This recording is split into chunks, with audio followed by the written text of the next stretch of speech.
The stories presented in this video are real, but we have changed the characters' names and altered images to protect their identities. The creator of this video is not an investigative officer. These narratives have been sourced from various internet platforms. Our intent is not to accuse or target anyone in particular. Thank you for understanding. A story of tragedy and treachery played out in the sleepy village of Ridgewood, permanently changing the lives of those involved. Eliza and Veronica Matthews, two sisters, were at the center of this tale. Adam Harper, a prominent and accomplished surgeon, was the spouse of Veronica, the older of the two. Everyone admired their seemingly ideal life, but a terrible and dark drama was simmering beneath the surface. In Ridgewood, Eliza and Veronica were born into a humble household. Their mother worked as a nurse and their father was a mechanic. It was evident from an early age that the two sisters were very different from one another. Veronica was her parents' favorite because of her cool head and academic prowess. Like her mother, she did well in school, pursued a career in medicine, and finally became a doctor. Her life took an expected but noble course, culminating in her marriage to Adam Harper, a man who shared her achievement and ambition. In contrast, Eliza was a wild soul. She was disturbed and intelligent, and she had a hard time fitting in. Her relationships were as turbulent as her job choices, and she frequently got into trouble for her rebellious personality. She never settled down, moving from city to city and job to job.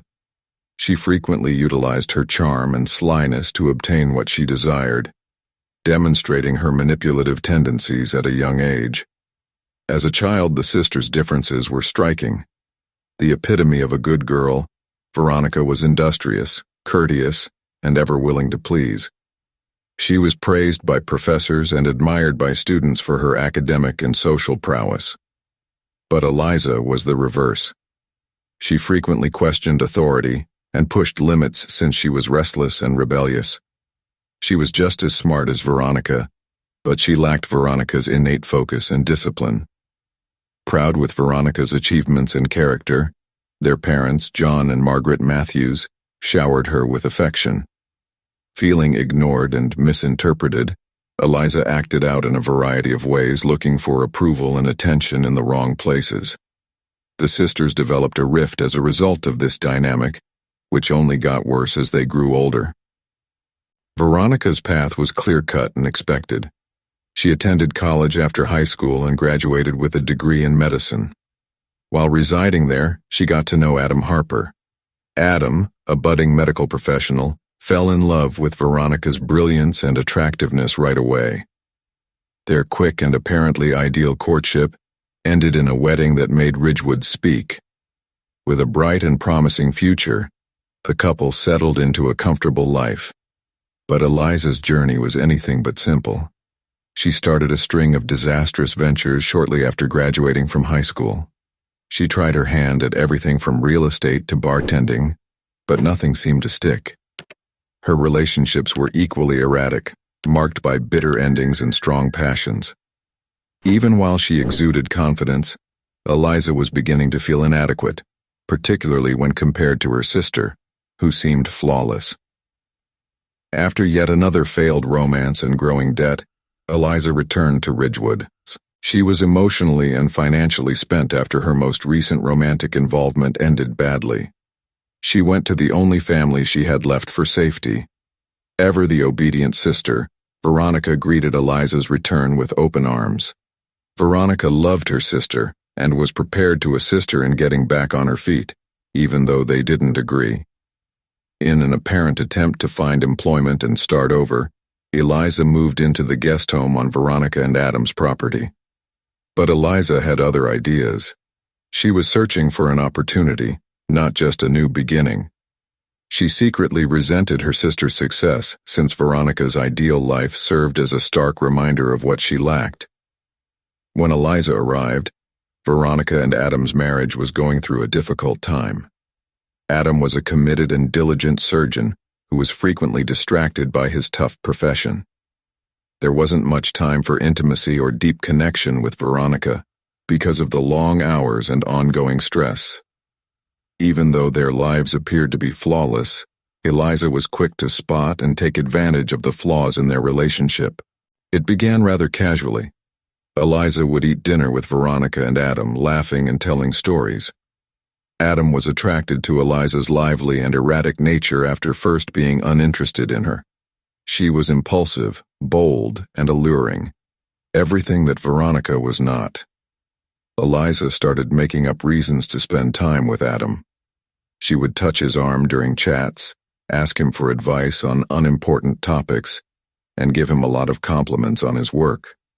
Eliza's attention delighted Adam, who was feeling the strain of his hard career and the boredom of his marriage. Eliza invited Adam to a private area of the garden one evening to drink a bottle of wine while Veronica was working late. She started to gently flirt with him under the pretense of sibling bonding. After the wine helped them speak more freely, their talk became more personal.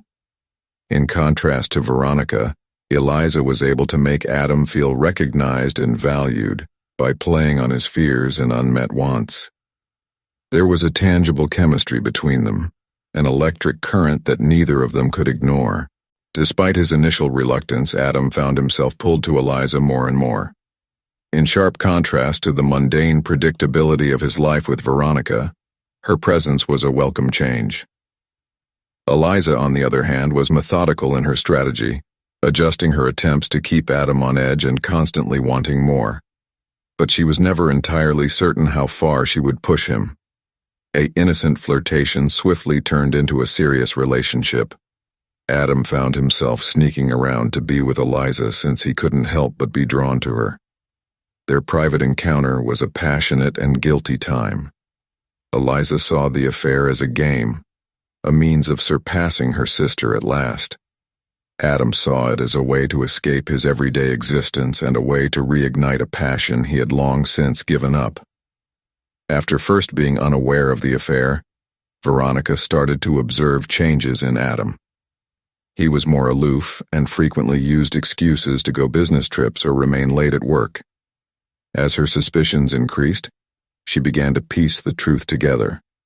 The lingering glances between Adam and Eliza, the late-night phone conversations, and the abrupt aloofness in her marriage all suggested an unimaginable betrayal. Eliza's machinations grew increasingly obvious as the affair went on. She would pretend to be vulnerable, appealing to Adam's protective nature, and then transform into an intense seductress, keeping him captivated and off balance all the time. Adam was caught in a web of lies divided between his desire for Eliza and his love for Veronica. The excitement of their forbidden affair filled Eliza with joy.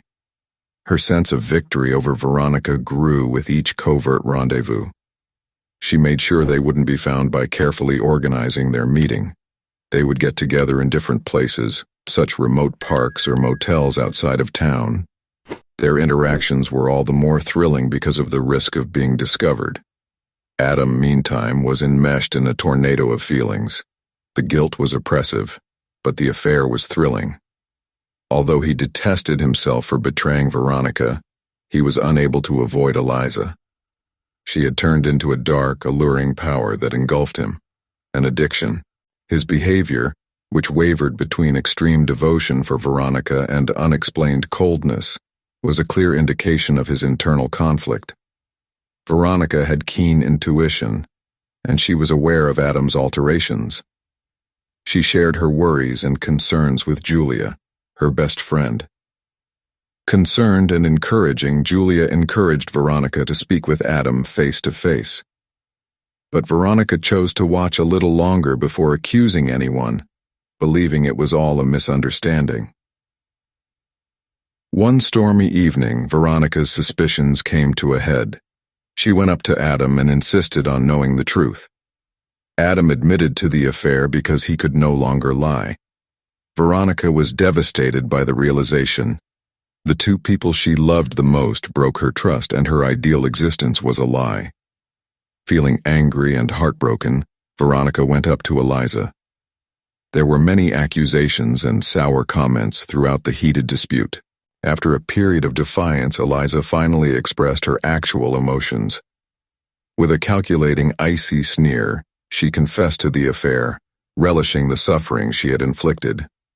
Overwhelmed by a flurry of feelings, Veronica ran out of the home, her head a jumble of sadness and betrayal, her pulse racing. Memories of better days, now marred by the heartbreaking discovery of her husband's adultery, were scattered throughout her house. The rain matched her emotions as she snatched up her car keys and dashed out into the wild night.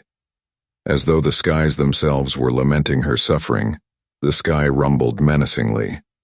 As the windshield wipers struggled to keep up with the heavy precipitation, she drove blindly through the storm. Her mind was a raging sea of anger and grief, with each wave slamming more forcefully than the last. The man she trusted and loved betrayed her, twisting it like a knife in her heart. The car's engine roared in the night as she pushed her foot harder on the throttle pedal in an attempt to outrun the pain. The rain-slicked asphalt becoming dangerous as she raced through the twisting roads outside Ridgewood. She was too distracted to notice the tires fight for traction. The back end of the automobile fishtailed when she rounded a hairpin bend too fast. Although Veronica struggled for dominance, it was too late. The car veered off the road, crashing down the rocky gully and over the thin railing. The terrible events of the evening were tragically punctuated by the crash's reverberating sound throughout the night. Veronica's body was discovered dead the following morning, as the first rays of dawn peeled through the fading storm clouds.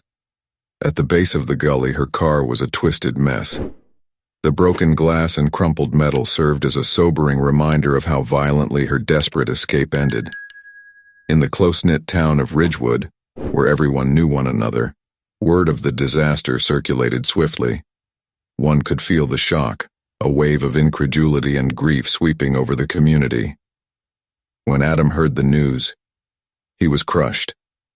His grief and remorse were nearly too much for him to handle. The romance with Eliza had been a moment of weakness that went awry, and he had previously loved Veronica dearly. He had lost everything now. The disagreements, the pain in Veronica's eyes, and the last seconds before she rushed out were all replayed in his thoughts.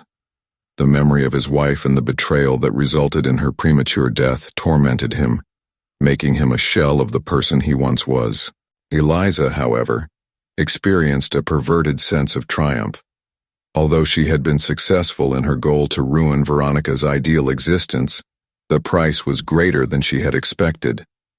This was hardly the drama she had anticipated, maybe a split or a scandal. The response from the community was harsh and quick. She had gone from being admired to being mocked and shunned. She was followed everywhere by the murmurs, which eventually became intolerable to her. Her life was in ruins when she left Ridgewood, forever changed by the catastrophe she had assisted in planning.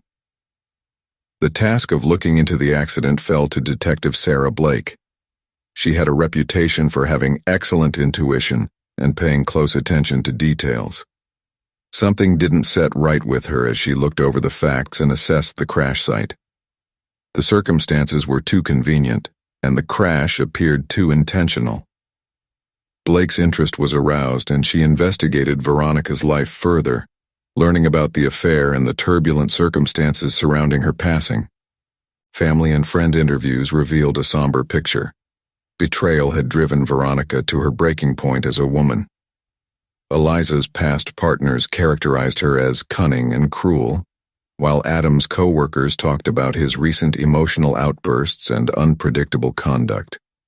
As the puzzle pieces came together, a tale of mental suffering and desperate deeds emerged.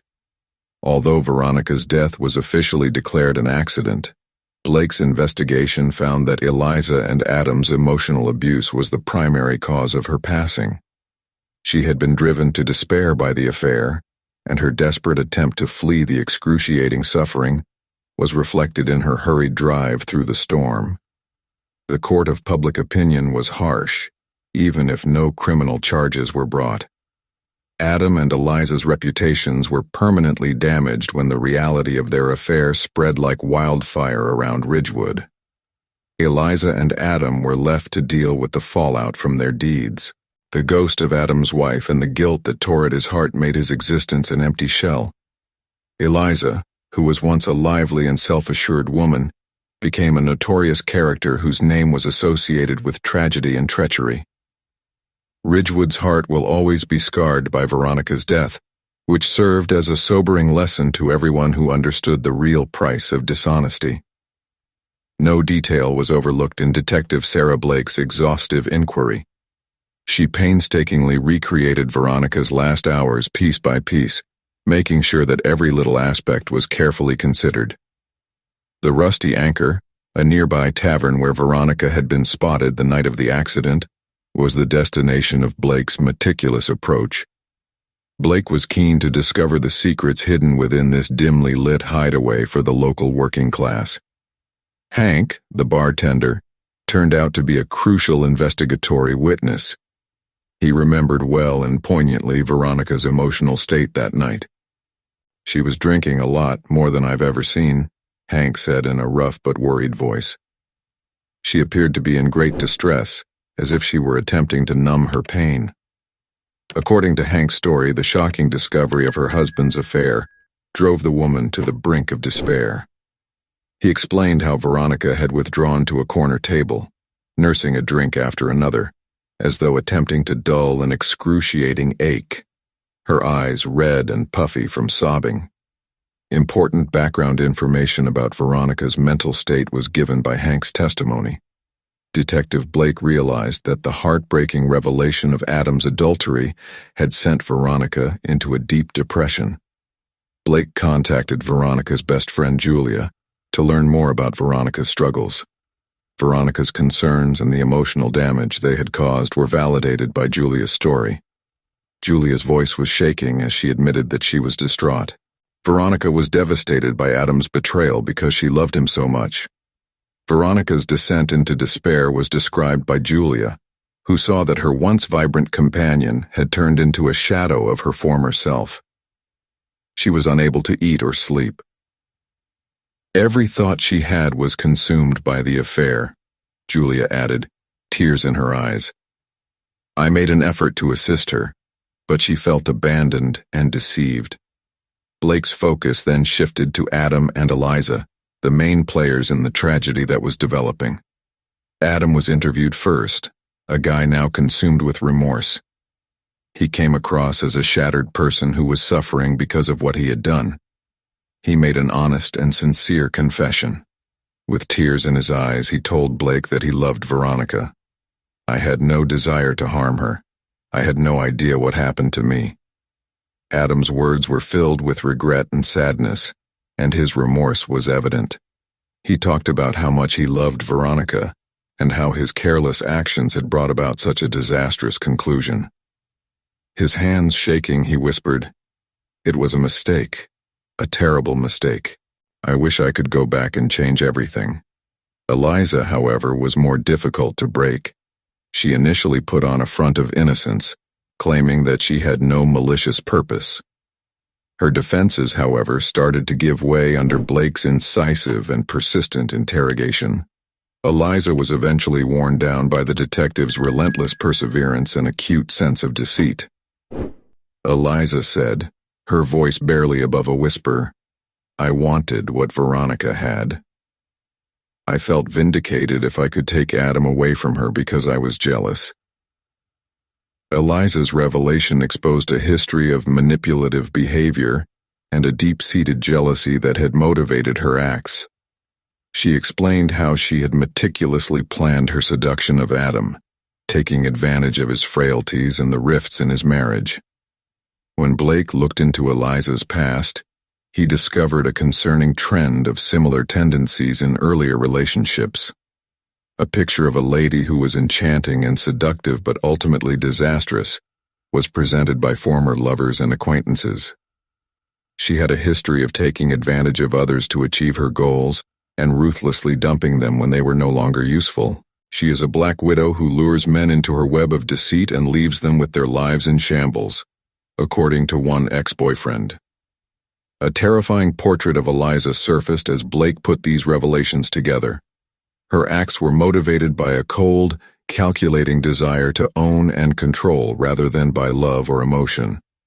In her pursuit of approval, She had viewed Adam as a prize and a tool, and Veronica's suffering was only a byproduct. The findings of the research were unambiguous. The unfortunate result of the emotional abuse Veronica endured at the hands of her closest confidants was her death. The psychological effects on Veronica were indisputable, even though the affair itself was not illegal. The terrible results of their actions were highlighted in Detective Blake's report, which was a stinging indictment of Adam's frailty and Eliza's manipulative personality. Never again would Ridgewood be the same. Everyone who knew the Matthews and Harper families was affected for a long time by the scandal that shook the small community. Due to the condemnation of their acts, Adam and Eliza's reputations were permanently harmed. Ridgewood was plagued by Veronica's death for a long time. After being enchanted by the Harper Matthews' apparently ideal life, the town's citizens were suddenly forced to face the grim reality that lay under the surface. Ridgewood was left unable to handle the memories of his deceased wife and the betrayal that resulted in her passing, because Adam was so overcome with grief and remorse. Ignored and spurned, Eliza faded into the background. Although her departure was welcomed by many, the damage she wreaked persisted. Ridgewood would soon appear to be a tranquil place once more, but its residents were aware that secrets and intense feelings could still lead to conflict beneath the surface of their tiny community. Would either Adam or Veronica have been able to avoid disaster? Can someone like Eliza actually change? Or are some habits too deeply ingrained? How is Ridgewood going to recover from this disruption? We appreciate you viewing this further true crime tale.